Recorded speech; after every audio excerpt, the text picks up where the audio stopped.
Thank you, Deputy Speaker. The Flynn electorate is made up of diverse industries that contribute an incredible amount to the Australian economy exporting abroad. Thanks to the coalition, there will be more opportunities for industries in Flynn to expand into the UK market. The UK's trade agreement with Australia was the very first trade agreement that it reached following its exit from the EU. It was signed on 17 December 2021 and came into force on 31 March 2023. It is a highly ambitious agreement, commenced and negotiated by the Liberals and the Nationals in government. Farmers and producers will have improved access to more than 65 million UK consumers who value safe, sustainably produced foods and beverages from a strong origin in Australia.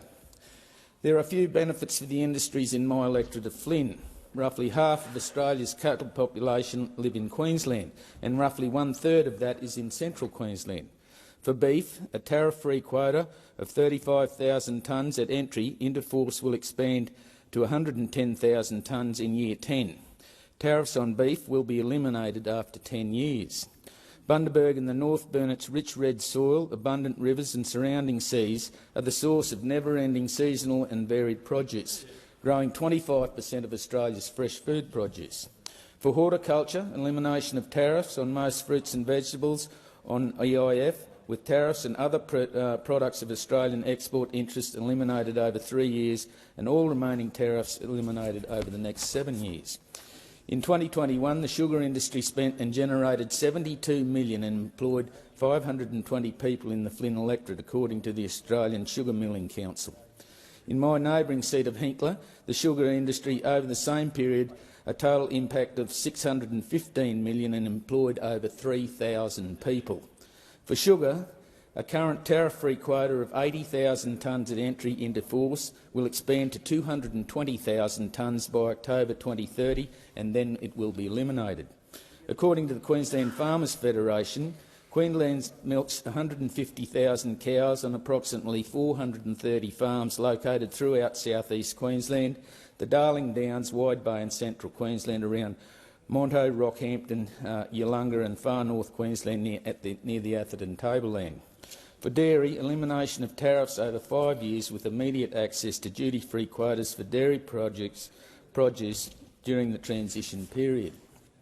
According to Queensland Department of Agriculture, Queensland commercial fisheries have produced an average of approximately 17,000 tonnes of seafood per year since 2015. For seafood, elimination of tariffs on most products on the EIF and remaining tariffs over 3 years. Tariffs eliminated on EIF include those on all fin fish and the 12% tariff on fresh and frozen rock lobster. Chickpeas, sorghum, wheat and mung beans are the most significant commodities produced in the Central Highlands, with barley, corn, peanuts, sunflower and forage crops also grown. For wheat and barley and other cereals, elimination of tariffs over 4 years, immediate access to duty-free quota of 80,000 tonnes per year for wheat and a duty-free quota of 7,000 tonnes a year for barley. Deputy Speaker, Australian households and businesses will save around $200 million a year with tariffs on almost all UK goods being eliminated on entry into force. Professionals will have the same access to UK's lucrative jobs market as their European competitors, except from the Republic of Ireland. This means Australian job seekers can compete on an equal footing with EU nationals in the UK for the first time in more than 40 years. Young people will have more time to travel the UK for a working holiday and will be able to stay longer, with eligibility to participating in working holiday opportunities raised from 30 to 35 years of age, and stays allowed for up to 3 years in each country. Australian businesses will have guaranteed right to bid for a greater variety of UK government contracts in a procurement market worth an estimated $500 billion annually. UK businesses will be encouraged to invest in Australia thanks to the best investment practice rules, including to set up regional headquarters in Australia to leverage our network of free trade agreements. Deputy Speaker, free trade agreement will deliver more for Australian jobs and businesses and opportunities for exporters.